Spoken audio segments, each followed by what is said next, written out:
बिस्मिल्लाहिर्रहमानिर्रहीम। नाज़रीन अस्सलाम वालेकुम, मैं हूं इमरान वसीम। नाज़रीन, प्रोग्राम में एक तो आपको ये बताएंगे कि जो बानी पीटीआई इमरान खान की जानिब से मुज़ाकरात की पेशकश की गई, जो मुज़ाकरात की ऑफ़र की गई, उस पर अडियाला में साबिक़ वज़ीर आज़म इमरान खान को क्या पैगाम पहुँचाया गया है। एक तो नाज़रीन इस ख़बर की डिटेल आपके साथ हम शेयर करेंगे और शेर अफजल मरवत का अगला नया प्लान क्या है, तहरीक-ए-इंसाफ को क्या बड़ा धचका, क्या बड़ा झटका लगा है। इसके अलावा भी नाज़रीन कुछ अहम ख़बरें हैं जिनकी डिटेल इस प्रोग्राम में आपके साथ हम शेयर करने जा रहे हैं। लेकिन प्रोग्राम का आगाज़ करने से पहले आप देखने वालों से चैनल सब्सक्रिप्शन की दरख्वास्त करेंगे कि चैनल को सब्सक्राइब कर लें, बेल आइकॉन का बटन प्रेस करें और अगर आपको हमारी वीडियो पसंद आती है तो इसको लाइक भी करें और शेयर भी करें। तो पहली खबर से नाज़रीन गुफ्तगू का आगाज़ करेंगे। गुज़िश्ता रोज़ की चंद अहम ख़बरें जो रात के व्लॉग में आपके साथ इसलिए शेयर नहीं कर सके थे कि सुप्रीम कोर्ट के दो जज साहबान की जानिब से, जस्टिस अमीनुद्दीन ख़ान और जस्टिस नईम अख्तर अफ़गान की जानिब से जो मखसूस नशिस्तों के हवाले से इख्तलाफी तहरीरी तफसीली नोट जारी किया गया, हमने वो डिस्कस किया था आखिरी व्लॉग में। अब उस व्लॉग के बाद या जजेस के इख्तलाफी नोट के बाद जो सोशल मीडिया पे बड़ी बेहुदा किस्म की बड़ी उल्टी सीधी बातें हो रही हैं, उस पर तो प्रोग्राम के आखिर में आप नाज़रीन के साथ डिस्कस करेंगे। लेकिन पहली खबर नाज़रीन, जो परसों रात अली वज़ीर साबिक़ MNA हैं, उनकी गाड़ी से मोटरसाइकिल की टक्कर से एक नौजवान ज़ख्मी हुआ था और अली वज़ीर ख़ुद उसको लेके हॉस्पिटल में गए थे, लेकिन वहाँ पर पुलिस ने उनको गिरफ़्तार कर लिया था। कल नाज़रीन अली वज़ीर को ATC अदालत के जज ताहिर अब्बास साहब सिपरा साहब के सामने पेश किया गया और प्रोसिक्यूशन की जानिब से ये कहा गया 3 मुख्तलिफ़ मुकदमात में, जो कि ऑलरेडी इस्लामाबाद के 3 मुख्तलिफ़ थानों में दर्ज किए गए थे, उसमें पेश किया गया और प्रोसिक्यूशन की जानिब से कहा गया कि गन छीनने की कोशिश की अली वज़ीर ने पुलिस एहलकार से और इनकी लिबर्टी से नक्शे अमन का ख़दशा है। जज साहब ने पूछा प्रोसिक्यूटर से कि क्या अली वज़ीर अपनी गाड़ी में मंशियात रख के जा रहे थे, और फिर अली वज़ीर ने आके जज साहब को बताया रोस्टम पे कि मोटरसाइकिल सवार जो ज़ख्मी हुआ उसे मैं ख़ुद हॉस्पिटल में लेके गया। लेकिन बहरहाल बाद में अदालत ने दलाइल सुनने के बाद 6 दिन का अली वज़ीर का जिस्मानी रिमांड दे दिया एक केस में। बाकी 2 केसेस में अली वज़ीर को अदालत की जानिब से जुडिशल कर दिया गया। इसके अलावा नाज़रीन 9 मई के मुख्तलिफ़ मुकदमात में, जिसमें इमरान खान साहब और बुशरा बीबी साहिबा एक्यूज़ हैं। वैसे तो बुशरा बीबी साहिबा की 11 केस में गिरफ्तारी डाली गई है पुलिस अथॉरिटी की तरफ से।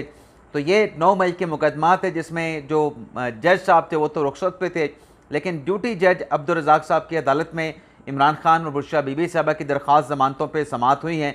इमरान खान साहब के वकील सलमान सफदर साहब पेश हुए और अदालत ने सलमान सफदर के दलाइल सुनने के बाद 10 अगस्त के लिए एक नोटिस जारी करके मुतल्लिका फरीक कैन यानी प्रोसिक्यूशन से जवाब तलब कर लिया है। इसके अलावा नाज़रीन जो 9 मई का हमने जिक्र किया है, तो 9 मई के हवाले से कल एक और भी डेवलपमेंट हुई है।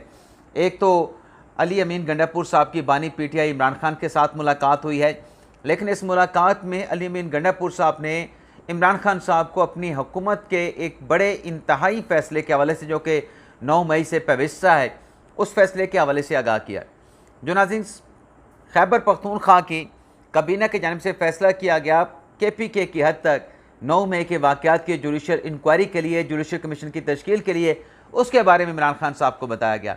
मुज़ाकरात के हवाले से भी जब अली अमीन गंडापुर साहब इमरान खान साहब के साथ बात करके आए तो उन्होंने कहा कि बातचीत इस्टेब्लिशमेंट के साथ होती रहती है, लेकिन ऐसी कोई कंक्रीट चीज़ नहीं हुई जिसको हम कहें कि कोई ठोस मुज़ाकरात के हवाले से पेशरफ्त हुई है। लेकिन ये जो नाज़रीन जुडिशल कमीशन की तश्कील का मामला है, तो इस पर ख़बर यह है कि पेशावर हाई कोर्ट को जो ख़त लिखा गया था सूबाई हुकूमत के जो प्रिंसिपल लॉ ऑफिसर हैं सूबे के एडवोकेट जनरल खैबर पख्तूनख्वा, उनकी तरफ से लिखा गया ख़त जो है पेशावर हाई कोर्ट को कल रिसीव करवाया गया है। और इस लेटर में एडवोकेट जनरल खैबर पख्तूनख्वा ने chief justice Peshawar high court से कहा है कि आप जुडिशल अफसरान के साथ मशावरत करके 9 मई के वाक़यात पर जो है जुडिशल कमीशन तश्कील दें।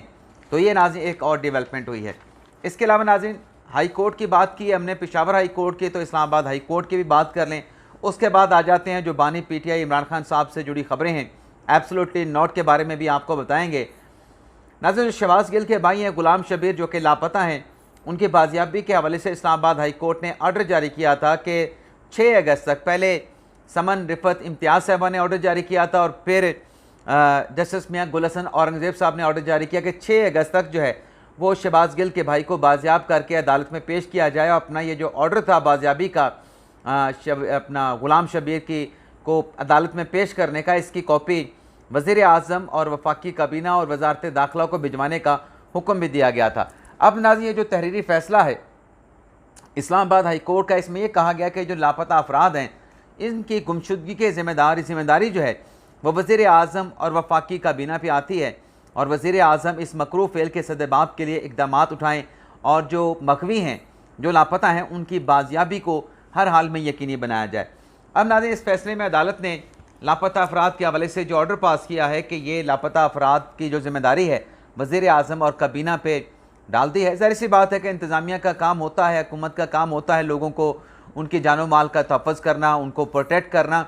लेकिन ये जब ऑर्डर मैंने पढ़ा तो मेरे जहन में ये सवाल आया कि अदलिया ने इस मामले पे या कोई और भी मामला हो उस पर ज़िम्मेदार हुकूमत को या वज़ीर आज़म को या काबीना को तो ठहरा दिया, लेकिन ये जो अदालतों में मुकदमात की तादाद बढ़ती चली जा रही है, ज़ेर इल्तवा मुकदमात का ढेर जो है वो ऊंचे से ऊंचा होता चला जा रहा है और जो साइलीन हैं, जो आम लोग हैं, जिनके जायदादों के, प्लॉटों के, अराजी के केसेस फंसे हुए हैं, जिनके कत्ल, लड़ाई झगड़ा, मार कुटाई, किसी के बच्चे को कत्ल कर दिया, किसी के जो है वो वारिस को कत्ल कर दिया गया है, किसी के लख्ते जिगर को कत्ल कर दिया गया और इस तरह के बहुत सारे फौजदारी मुकदमात हैं जो कि सालों तक चलते रहते हैं, अदालतों में ज़ेर इल्तवा रहते हैं और जो साइलीन हैं उन्हें दर बदर की अदालतों की, कचहरियों की ठोकरें खाना पड़ती हैं। उनको जो सालों इंसाफ नहीं मिलता, डेकेड्स तक, कई डेकेड्स तक इंसाफ नहीं मिलता, तो ये इंसाफ उन साइलीन को ना मिलने का ज़िम्मेदार कौन है? किसके पास इतनी अथॉरिटी है, किसके पास इतना अख्तियार है कि वो डिक्लेयर करे कि ये ज़ेर इल्तवा मुकदमात बढ़ने की तादाद और जल्द इंसाफ ना मिलने का ज़िम्मेदार कौन है? क्योंकि सियासतदानों को तो हम ज़िम्मेदार ठहरा देते हैं, क्योंकि वो हम आम ज़बान में भी बात करते हैं कि जहाँ गहराई कम होती है पानी वहाँ पे जाके ठहरता है। तो सियासतदान तो सबसे सॉफ्ट टारगेट है, आप उसके ऊपर जो भी इल्ज़ाम लगा दें, आप उसके खिलाफ ऑर्डर पास कर दें, स्ट्रक्चर पास कर दें, रिट पास कर दें, कुछ भी लिख दें किसी जगह पे, लेकिन यहाँ पे कौन ज़िम्मेदार है?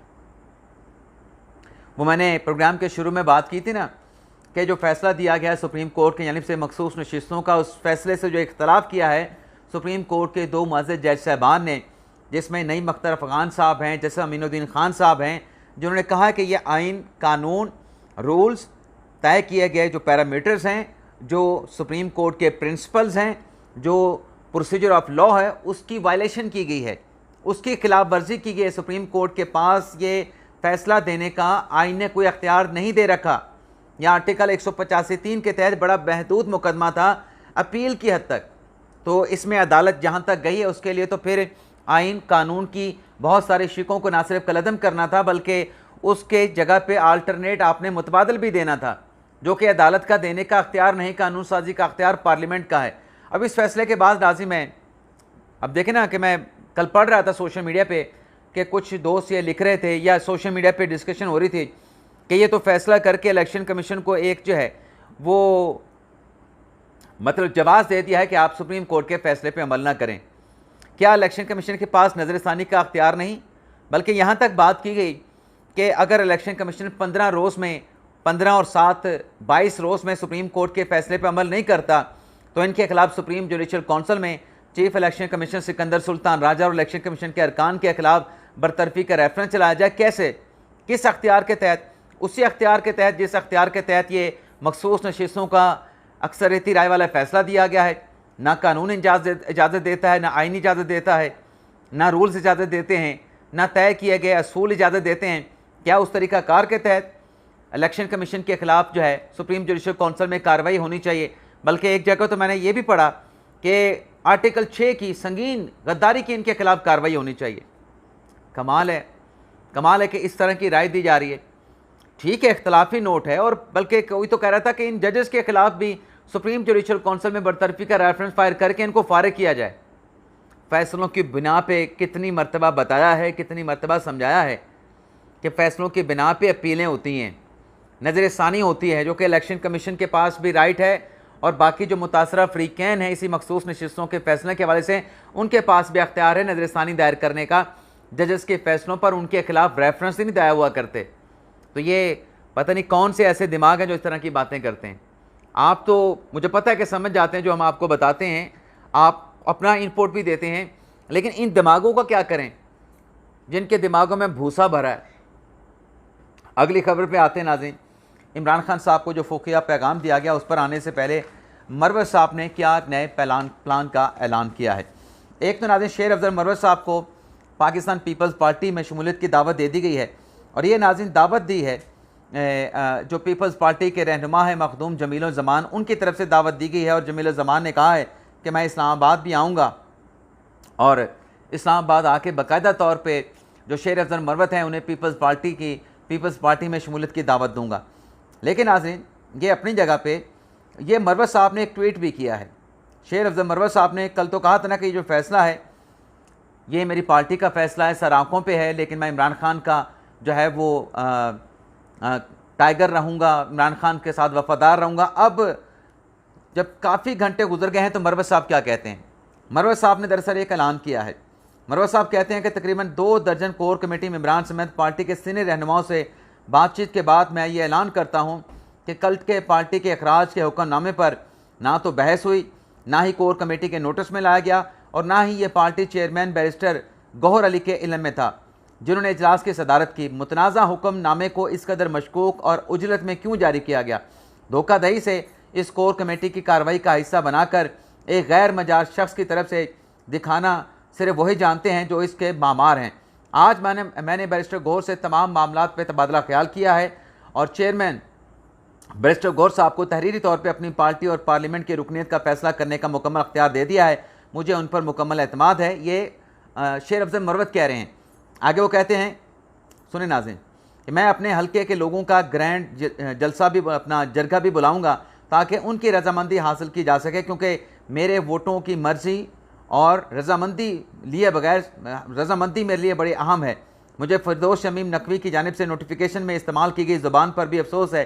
जो नकवी साहब ने लिखा था ना कि मरवत साहब अगर इज़्ज़तदार आदमी हैं तो अपनी कौमी असम्बली की सीट से रिज़ाइन कर जाएँ, उसका जिक्र कर रहे हैं, लेकिन नाम लिया बगैर, उस जुमले का जिक्र किए बगैर।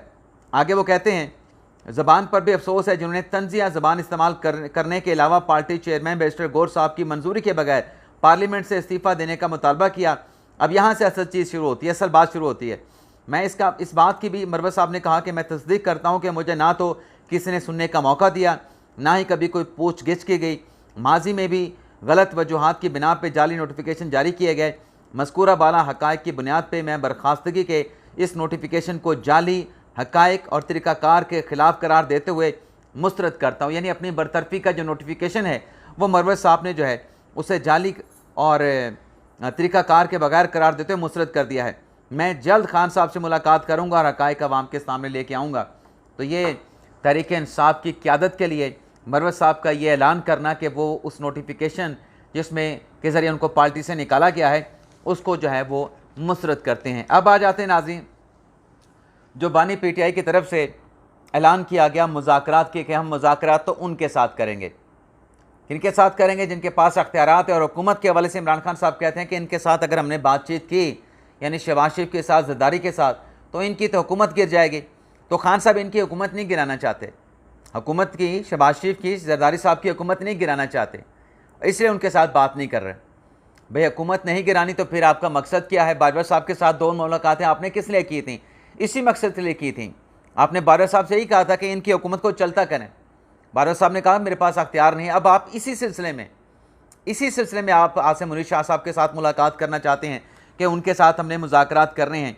लेकिन नाज़रीन, खान साहब की मुज़ाकरात की बातचीत अपनी जगह पे, बात यह है कि अब तक जितने भी राब्ते इमरान खान साहब ने किए हैं, इमरान खान साहब के बिहाफ पे किए गए, इमरान खान के सहूलतकारों या खैर खाओं ने किए हैं, तमाम राब्तों में, जो कि 3 एक राब्ते हुए हैं इस्टेबलिशमेंट के साथ मुज़ाकरात के लिए, मामलात में जो है वो बेहतरी लाने के लिए, बदअतमादी कशीदगी को ख़त्म करने के लिए, तमाम राब्तों में नाकामी का सामना करना पड़ा है।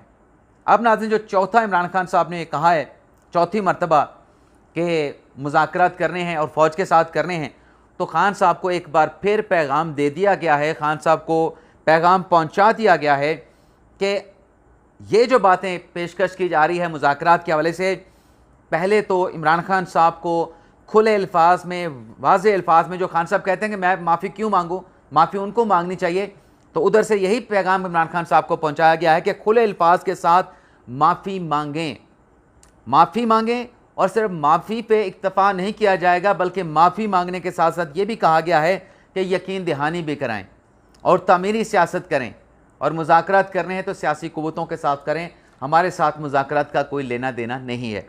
तो ये खान साहब को पैगाम अडियाला में भी पहुंचा दिया गया है। अब आ जाते हैं नाज़रीन, जो मैंने थंबनेल पे लिखा, एब्सोल्युटली नॉट। अब अमरीकी सहाफ़ी को इंटरव्यू देते हुए कैसे ये एब्सोल्युटली नॉट का बयानिया बनाया गया। कोई अड्डे अमेरिका ने नहीं मांगे, लेकिन खान साहब की बल्ले बल्ले के वज़ीर आज़म इमरान खान ने अमेरिका को अड्डे देने से इनकार कर दिया। केड़े अड्डे मंगे सन अमेरिका ने पाकिस्तान से? कोई अड्डे नहीं मांगे थे। लेकिन ज़ाहिर सी बात है कि खान साहब के दौर में, और अब भी खान साहब की बल्ले बल्ले करने वाले, हला शरीक करने वाले बहुत हैं, और इस बल्ले बल्ले ने खान साहब को अब तक मरवाया।